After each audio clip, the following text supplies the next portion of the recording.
Ben,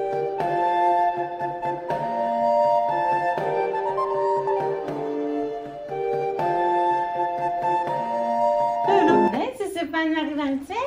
Ben, tu t'en viens faire ton lavage?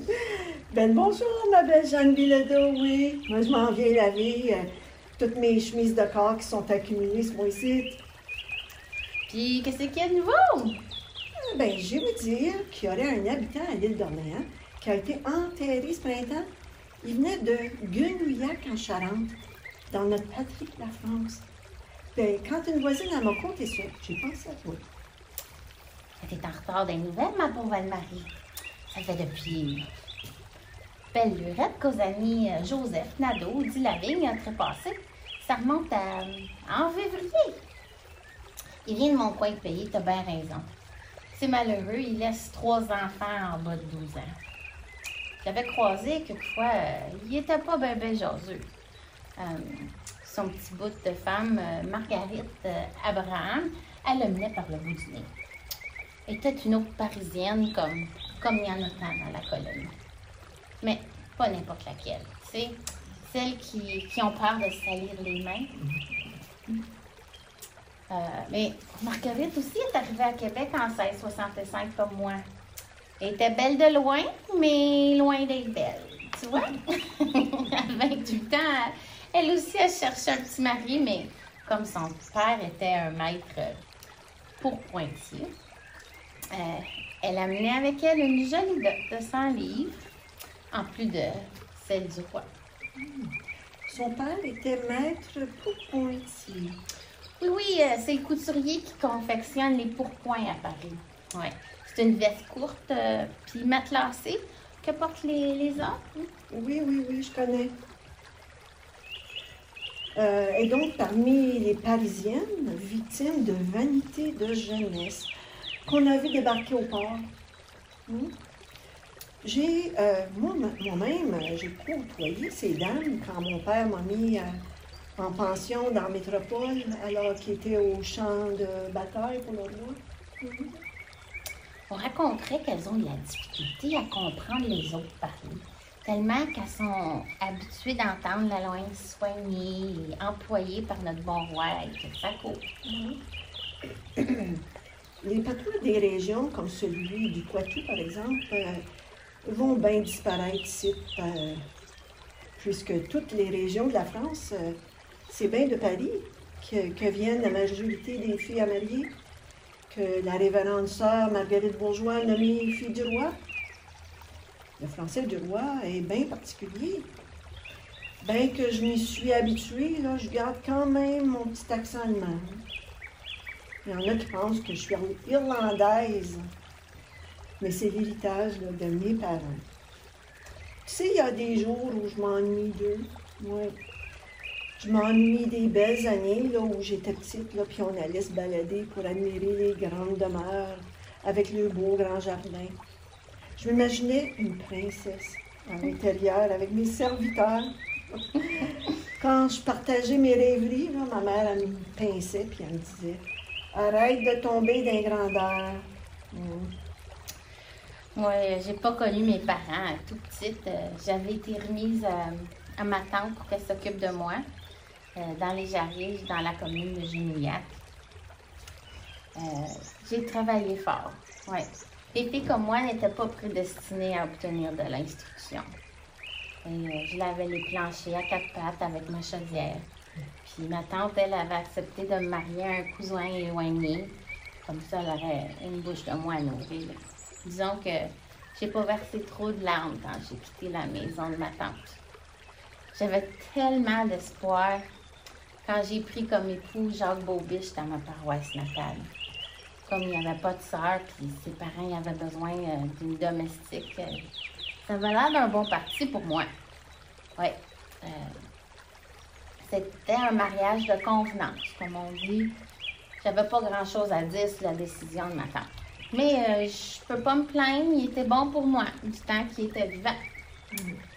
Partageant le logis avec mes beaux-parents dans mon vieux pays, je me suis mise à faire des grands potagers avec leurs nombreuses graines collectionnées au fil des années. J'avais même les premiers pas d'âne, là. les belles fleurs au printemps dans la communauté. Tu connais les premières fleurs jaunes là, qui sortent au printemps, avant qu'il apparaisse le grand feuillage vert. Elles sont utilisées pour combattre la toux. Ouais. Une chance que j'avais apporté avec moi des graines jusqu'en Nouvelle-France, car mon plus vieux, là, René, il est tous creux à chaque fois qu'il tombe malade. Puis, il a su profiter des bienfaits de cette plante-là. Mon premier mari, lui, il n'a pas été aussi chanceux.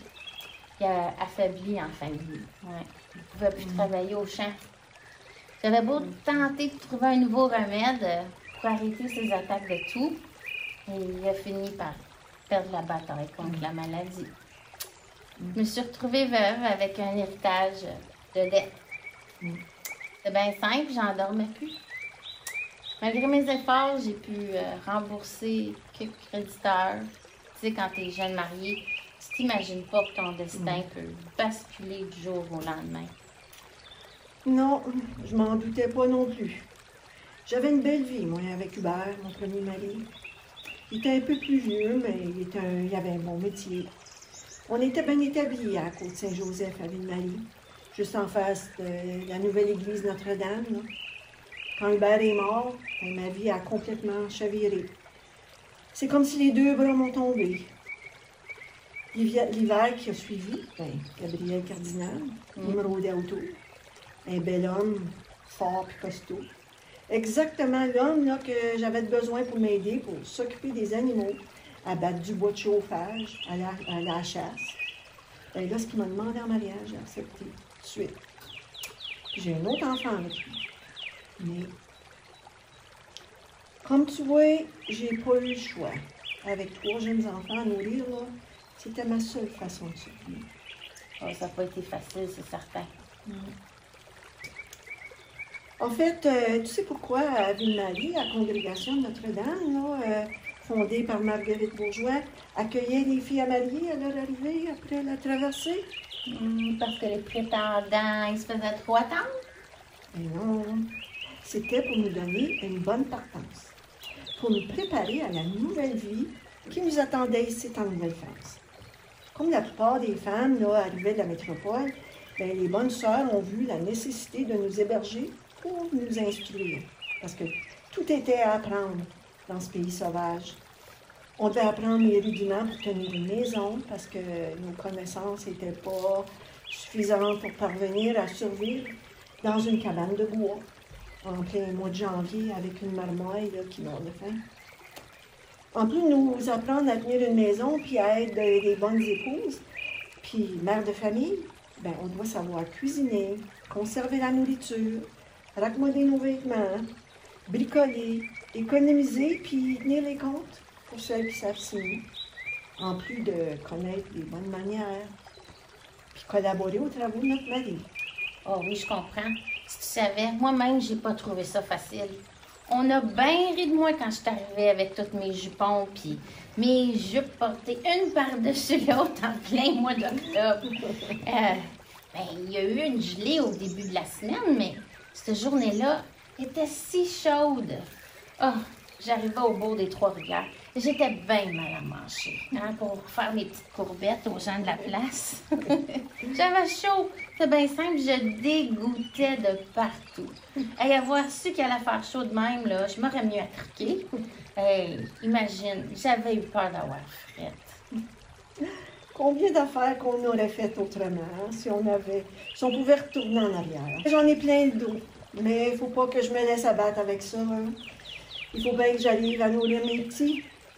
Vois-tu, parce que je suis cabaretière, et le monde de ma place, il ne gêne pas pour m'insulter comme si j'étais une femme de mauvaise vie. Je me suis vite rendu compte là, que Gabriel, mon deuxième mari, quelle sorte d'homme qu'il était, je ne peux pas compter sur lui. C'est un batailleur qui aime prendre un coup partout où il va, qui blasphème en public, qui a la réputation d'homme violent, qui le sort de prison souvent parce qu'il se bat. Puis à chaque fois, ça m'en coûte 50 livres en plus des frais de cours. Gabriel, c'est un pauvre journalier, puis il travaille, il se fait rare. Puis nos dettes, ils s'accumulent. Là, il s'est engagé comme coureur des bois.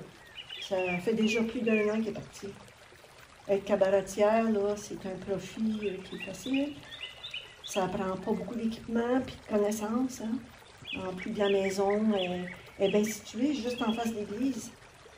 Un autre avantage, bien, je peux m'adonner à mes tâches domestiques puis veiller sur les enfants tout en accueillant les clients. Je ne suis pas le seul cabaret là, à Ville-Marie. Il y en a bien une douzaine ou plus. Là.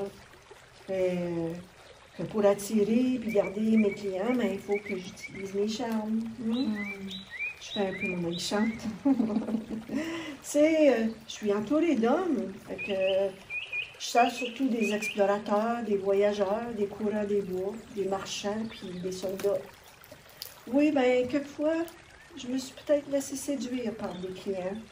Vois-tu, je me sens pas mal toute seule, puis abandonnée par mon mari qui est souvent parti. Ah, puis je m'en fiche bien, moi, de ce que les gens disent, là. Moi, je sais ce que je fais, puis c'est mon dernier recours. Puis c'est pour faire vivre ma famille. Ma pauvre Anne-Marie, tu t'en fais bien trop. J'aurais mieux fait de me mordre la langue que de te parler de ça. Je vois bien que ça te met tout à l'envers. J'ai une bonne tisane pour te remettre d'aplomb. Ah, merci bien, mais je suis mieux de retourner. Les clients, là, ils vont commencer à arriver.